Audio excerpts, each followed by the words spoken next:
Thank you, Mr. Chairman. And Chair White, thank you for appearing before us today to testify on the SEC's operations. And also I want to lend my voice to the chorus, thanking you sincerely for your service as you prepare for whatever comes next. And we wish you all the very, very best.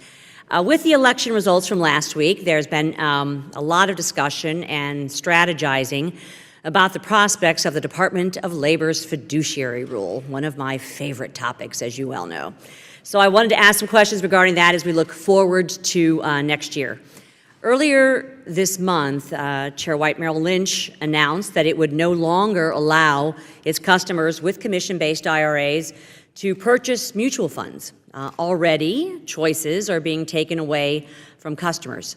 Are you at all concerned, ma'am, by the impact on the retirement services markets that the SEC oversees and regulates? Well, I mean, I think we're probably all concerned about anything that results in depriving retail investors of reasonably priced, reliable advice. I think we've had that discussion before. Yes. In terms of our own, thinking about a fiduciary duty rule. So, I mean, markets do adjust to, to rules in ways that sometimes have effects that are not desirable. We're obviously talking to where we overlap various effects of the Department of Labor rulemaking, and our job is to, coordinate as best as we can, provide relief if we have the authority to, and it makes sense to kind of minimize impacts. But that's one of the impacts that, again, Department of Labor certainly asks a lot of questions about, we've talked about before. Well, Merrill Lynch certainly isn't the only company to announce major changes to their business operations, including even selling off of entire businesses. Are these impacts of the DOL rule being considered by the staff at the SEC as they develop a proposal to establish a uniform fiduciary standard, ma'am? The answer is certainly that data will be considered. The status of the SEC is that the staff has provided a detailed outline of how it would approach what is a very difficult thing to do, and certainly to do well, to the commissioners. I don't expect that there's not. And as I think I've said before, I'm one vote on this, and so I don't think there's consensus to move that forward in the current commission. But it is definitely something that continues to be studied. All impacts, and most especially impacts like that, are being considered. Well, and to that point, has the SEC undertaken a specific analysis on the impact of the DOL's rule on investment advisors registered with the SEC?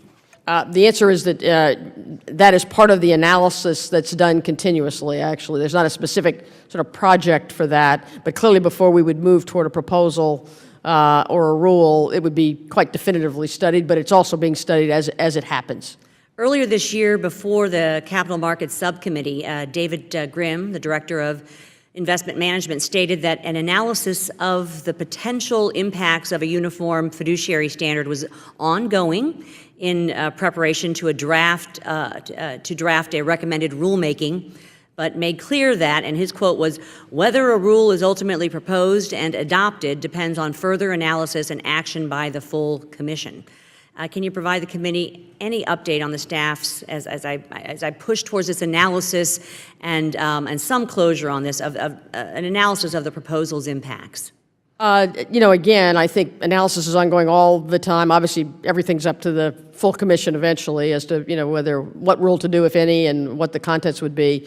Often when we do rule proposals, we do significant economic analysis, and then we do even more analysis before we decide whether to move toward adoption. I don't know if that's what he's referencing or not, but it's a continuous process, and you certainly complete that process before you would do any final rule. And time frame at all? I know that your tenure is coming to a close, but yeah. Where look, this is something that, as again, I've tried to make clear. We would do this if we did this under 913 of Dodd-Frank. Yes. It has certain parameters in it. It's a really hard, complex rulemaking. I am one vote, and I think it's very important to do. But it is something, I don't expect there to be action while I'm still the chair. And I think in this current commission, you won't see that advanced. I mean, we're a commission of 3, so. I understand. Okay. And certainly, I also agree that the jurisdiction of the SEC in this space is what is very preeminent and important vis-a-vis Section 913 of Dodd-Frank.